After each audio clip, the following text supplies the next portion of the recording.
The moment Monica turned and saw him, her heart dropped. There, standing in the middle of the dusty, noisy street under Oshodi's bridge, surrounded by beggars in torn clothes and the buzzing of traffic overhead, was her boss Benjamin. His eyes flamed with rage. His well-tailored black suit clung to his tall frame like armor, and he stood with both hands clenched by his side, breathing heavily, staring directly at her. "So this is where you sneak off to?" he shouted, his voice cutting through the clatter of Lagos street life like a knife. "You left your duty at the office to feed these lazy old fools who wasted their lives and now sit begging under the bridge." Monica froze, still holding the white takeaway pack filled with jollof of rice and chicken, a cold bottle of water tucked under her arm. An old man, frail and wrinkled, sat before her on a wheelchair, stretching out his hands in gratitude, his lips trembling. "I'm sorry, sir," Monica began, her voice small, her heart thumping wildly. "I only stepped out for—" "You're fired, Monica," Benjamin roared. "You hear me? Fired. Don't even think about stepping into that office again. You want to be a savior to the street? Stay here and be one." He turned with a hiss, stormed to his black SUV parked by the roadside, yanked the door open and slammed it shut. Tires screeched as he drove off, leaving Monica standing there, the white takeaway box still in her hands, trembling. The old man blinked slowly, still reaching out. Without a word, Monica knelt down before him and placed the food gently in his hands. She opened the bottle of water and handed it to him with both hands. Her face was wet with tears. "I'm sorry," she whispered, voice cracking. Around her, some of the beggars who had collected food earlier began murmuring. A few kind passers-by had started to slow down to watch the scene unfold. Monica wiped her tears and stood slowly. She couldn't feel her legs. The words, "You're fired," rang in her head like a bell. She thought of her poor parents in the two-room apartment they shared in Ajagunle, and the tears rushed even harder. "I struggled so hard to get that job," she whispered to herself, voice shaking. "I trained myself through school, paid with borrowed money, and just when things were starting to look better, it's all gone." Suddenly, the beggar she had just given food to coughed, shifted forward, and began doing something strange. He pulled off the grey, dusty wig that made his hair look wild and unkempt. He peeled off the long, dirty beard stuck to his chin. Then he removed the worn, oversized black coat, revealing a clean-cut navy blue designer suit underneath. Gasps filled the air. Monica took a step back, confused. The man stood up, no sign of paralysis, and adjusted his suit collar. He was tall, confident, and clean, and now smiling. I don't understand," Monica stammered, her body shaking as she watched this supposed beggar transform before her eyes. "My name is Chief Donald Obinna," the man said, his voice now deep and clear, with power in every word. "CEO of Innovative Growth." People around them had started to form a small crowd, phones out, murmurs growing. "I disguise myself to find one thing," Chief Donald continued, his eyes fixed on Monica. "Kindness.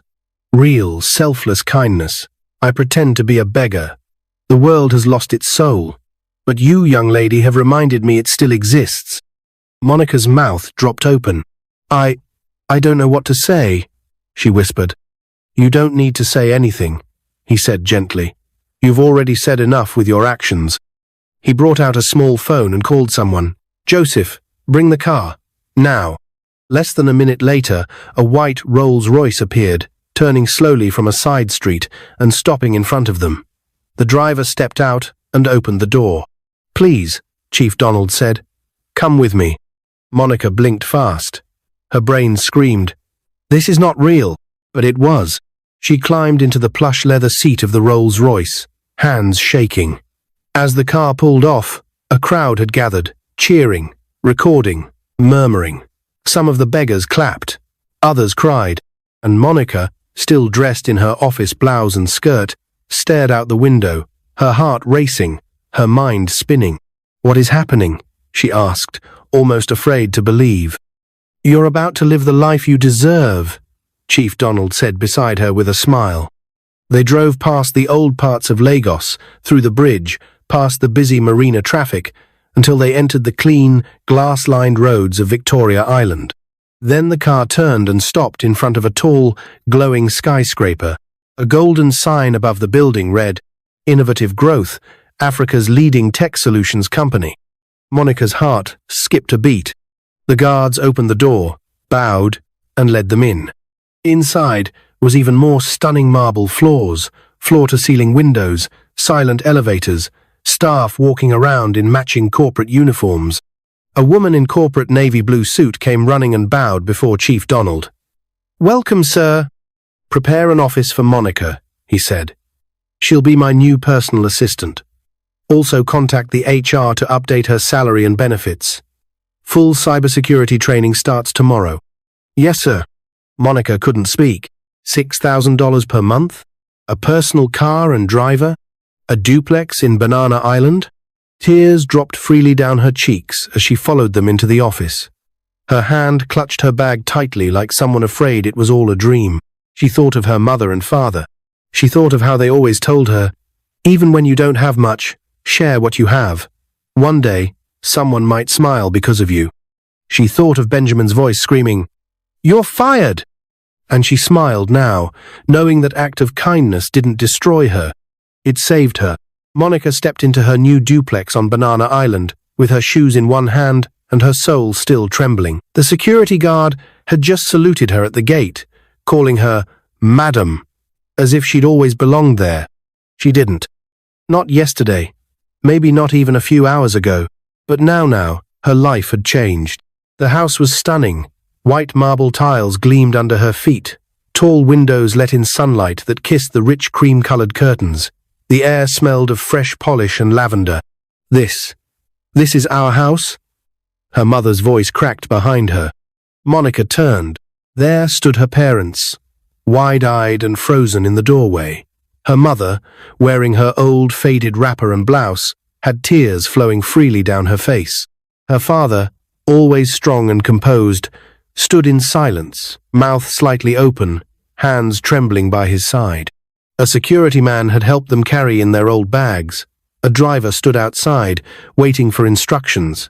Monica didn't know whether to laugh or cry.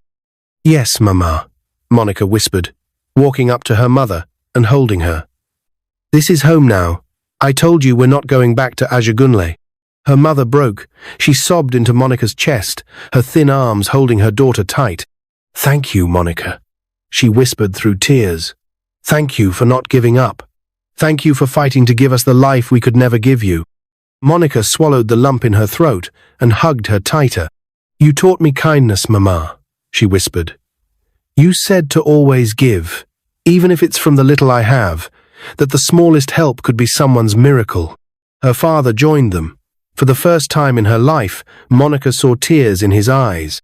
That night, they didn't cook. The kitchen was too modern to understand. Instead, they ordered real food and sat around the shining glass dining table, trying to believe this was real. Monica told them everything. Chief Donald, the disguise, the RollsRoyce, the job, the salary. Her parents listened like it was a fairy tale.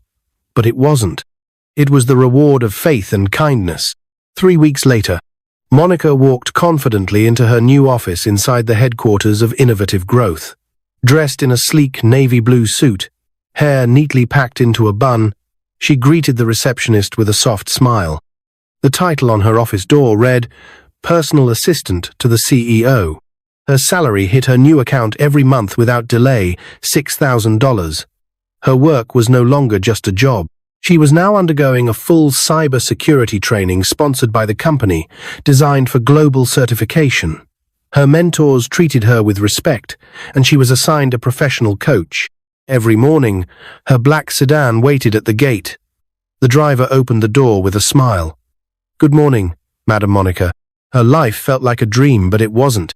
But not everyone was smiling. One morning, in a cafe in Ikeja, Benjamin sat staring at his tablet, sipping coffee in a corner booth. His expression turned sour as he scrolled through an article titled, "From Fired Junior Staff to Billionaire CEO's Right Hand. Meet Monica, the new face of Innovative Growth." He blinked, scrolled again, stared. "No, he whispered. It was her, Monica. The same Monica he fired without hesitation under the Oshodi bridge. The headline photo showed her standing confidently beside Chief Donald, both of them shaking hands with the Minister of Technology at a recent summit. Benjamin's jaw tightened. He had lost his best junior staff, the only one with promise. Worse, she was now higher than him. He gulped his coffee bitterly and slammed the tablet shut. Regret filled his chest, but he couldn't turn back time. Back at Innovative Growth, Chief Donald called Monica into his office. "Monica, there's a tech summit coming up in Abuja," he said, folding his arms. "I want you to represent the company with me." Monica's heart skipped. "Me, sir?" "Yes. You're the only one I trust to speak about our new cybersecurity initiative. You've grown faster than anyone expected." She nodded slowly, barely able to speak. A year ago, she was jobless and crying under a bridge. Now, she was being flown first class to Abuja to represent one of Africa's biggest tech companies. Monica took a deep breath. She thought of all the times people mocked her, called her too soft, or too generous for her own good. But kindness had brought her here, and fate had just begun to unfold. Later that night, Monica scrolled through her messages. One caught her eye. "Hi, Monica.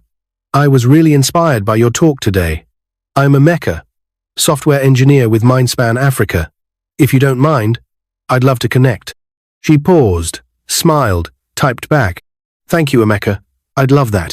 She had no idea that message would open another chapter in her story, one filled with love, challenge, and an unexpected connection that would shape her future forever. But for now, she closed her phone, walked to the wide balcony of her Banana Island duplex, and stared into the night sky. Her journey was far from over, and tomorrow was just the beginning. Monica sat in the back seat of her company car, watching the streets of Abuja blur past her window. Her heart raced not from fear, but something different. Excitement, wonder, maybe even something she couldn't explain. The tech summit was the biggest she had ever attended. She wore a cream-colored blouse with a navy skirt, her name badge hanging from a branded Innovative Growth lanyard. People nodded respectfully as she walked by. Senior engineers, government officials, founders of startups. Yet none of that made her as nervous as a simple message from the night before. "Hi, Monica.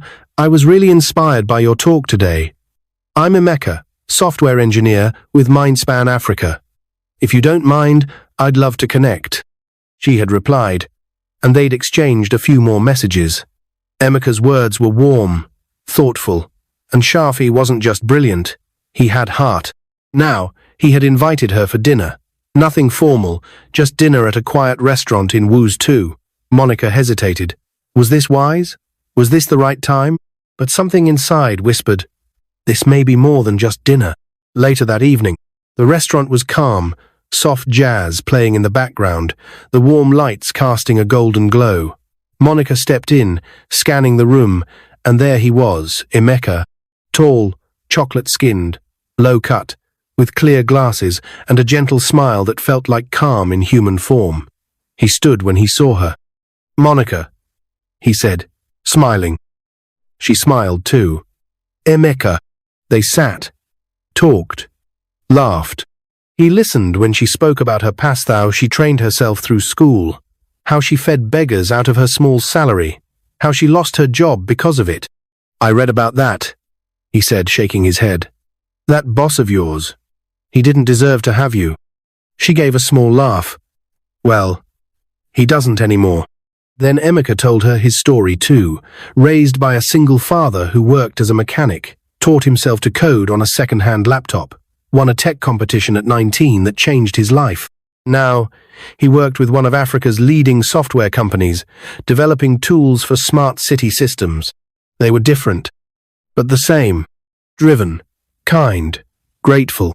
And that night, as they stood outside, both smiling at each other like schoolkids, Monica felt something shift inside her. It wasn't just a crush. It was peace. The next day, Monica returned to Lagos, but the conversations didn't stop. Each day after work, she and Emeka messaged until midnight. Then came video calls. Then weekend visits. It didn't take long for her parents to notice. Who's the one always calling you and making you smile like Moo Moo?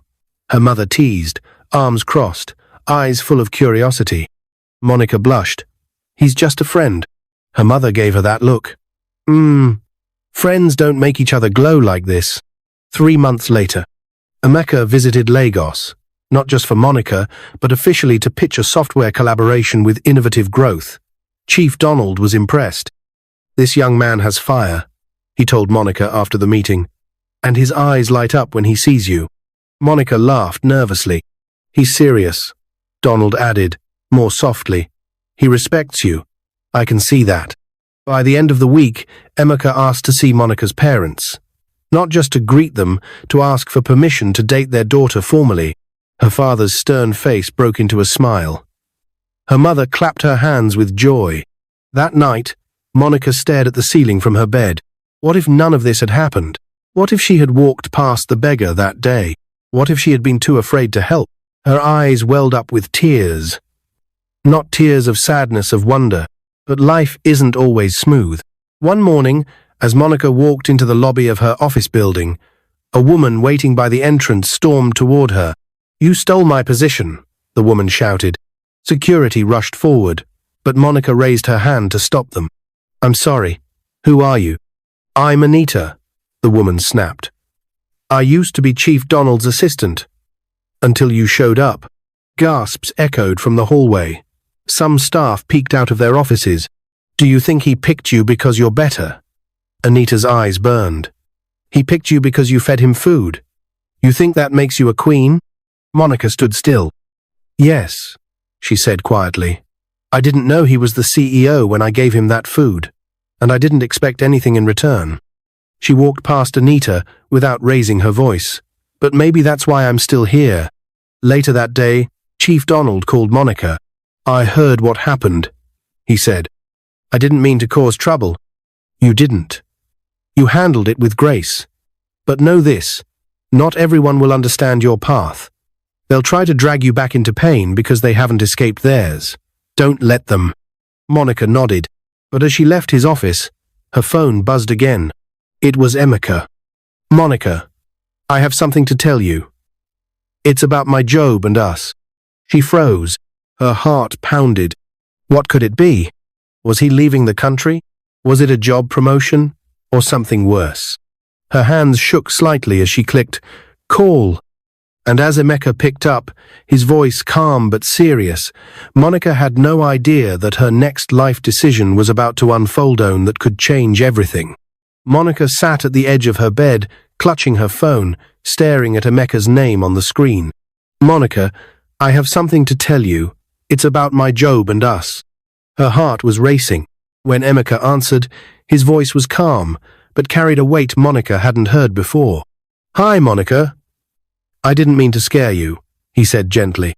"You did," she replied with a nervous laugh, brushing a strand of hair behind her ear. "Is everything okay?" There was a pause. "I've been offered a role in Nairobi," he finally said. "Senior tech lead with an international AI firm. It's huge. 5 times my current salary, Monica. But..." Her heart dropped. "But? It's not remote. I'd have to relocate. Permanently." The silence on the line grew thick. "Oh," Monica whispered. "Wow. That's amazing, Emeka." "But it changes everything," he said quietly. "I love what we have. I love you. And I don't want to lose this. But I also don't want to make you choose between your future and mine."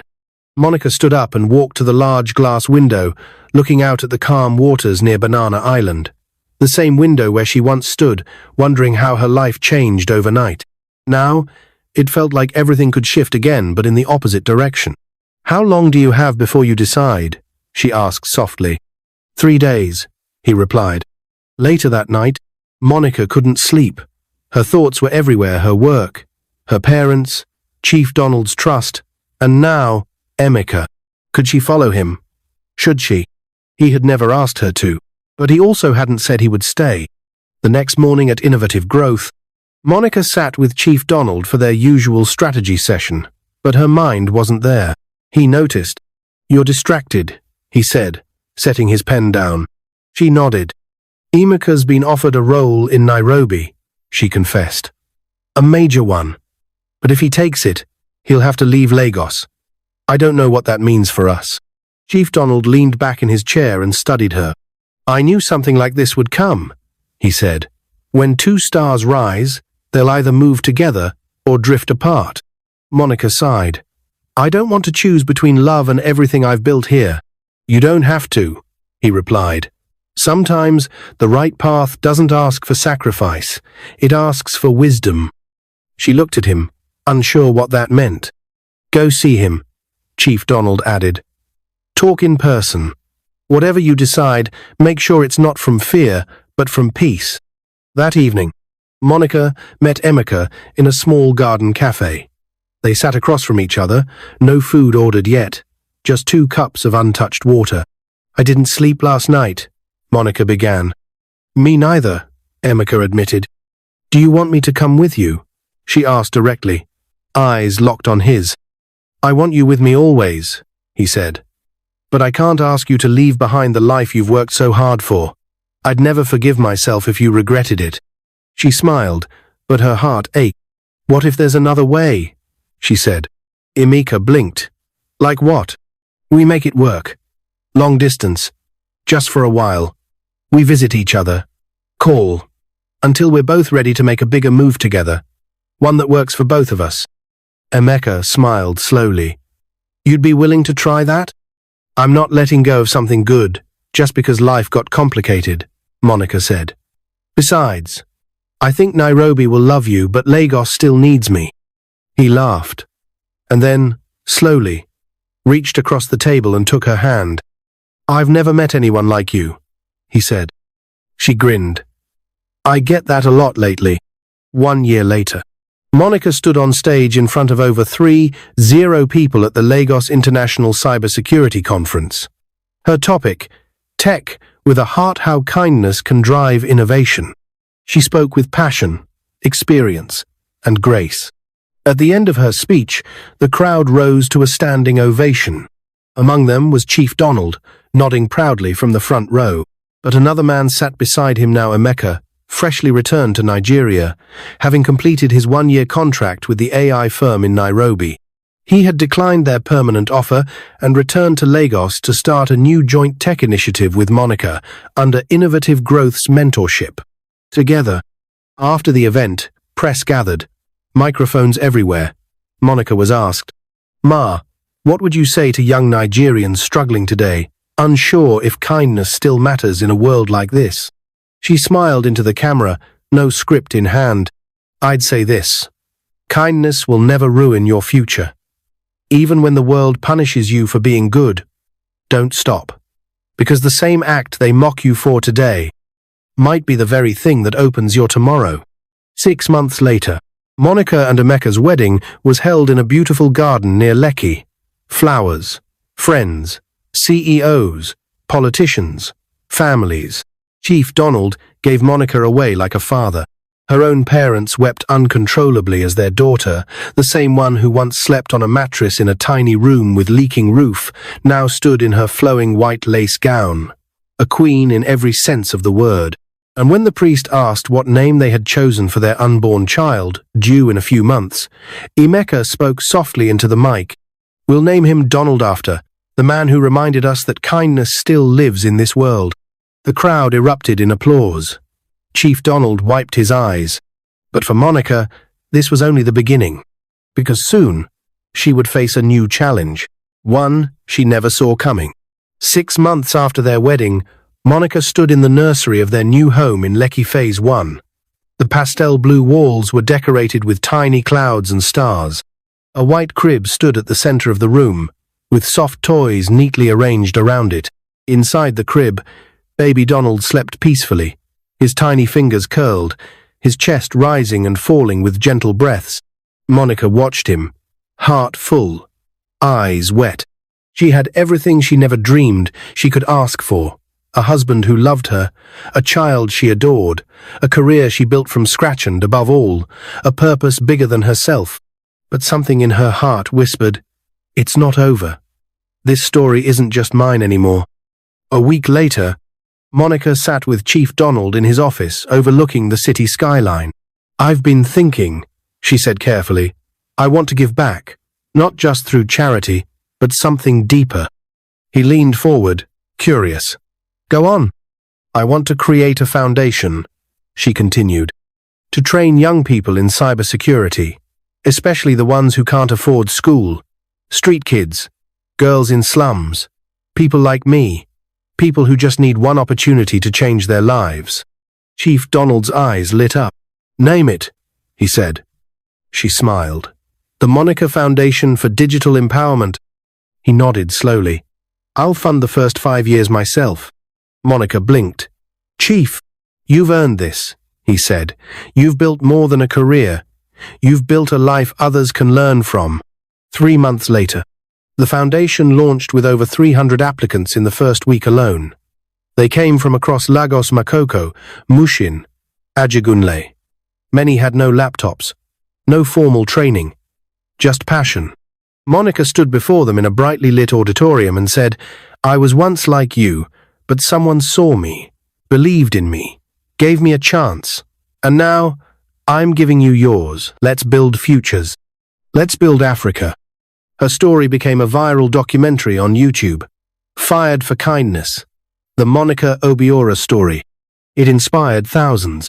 One rainy morning, as Monica and Emeka were returning from a speaking event in Ikea, their car stopped at a red light near Oshodi Underbridge. The rain poured, just like that day over a year ago. Monica looked out the window, and her breath caught. There was a young girl, soaked, no shoes, holding a small nylon bag. She had approached a pedestrian with her palms out, but the man shoved her and walked off. Monica's heart squeezed. She rolled down her window. "Hey!" she called out. "Come here." The girl hesitated, then walked closer. She couldn't have been more than 10 years old. Monica reached into her handbag, pulled out 2 packs of jollof rice, bottled water, and a crisp 50 note. "What's your name?" Monica asked. "Chioma," the girl whispered, teeth chattering. "Chioma," Monica said, placing the items into her hands. "Never stop believing you can become more than this." Chioma's eyes filled with tears. "Thank you, Auntie." The traffic light turned green. As the car pulled away, Monica looked back one last time. The image of that child stayed with her. "That was me," Monica whispered. Emeka reached for her hand and held it tightly. 2 years later, Chioma sat in the front row of Monica's tech empowerment program. She now wore a school uniform, her hair in neat braids, eyes sharp with curiosity. Monica spotted her in the crowd and smiled. Kindness had come full circle. At a conference in Cape Town, Monica stood at the Global Women in Tech Africa Summit, now recognized as one of the top 10 cybersecurity experts on the continent. Emeka stood beside her, smiling proudly. After her keynote speech, reporters swarmed her. One asked, "Mrs. Obiora, what's the secret to your success?" She looked into the camera with poise. "The day I was fired for feeding a beggar. That was the day everything changed.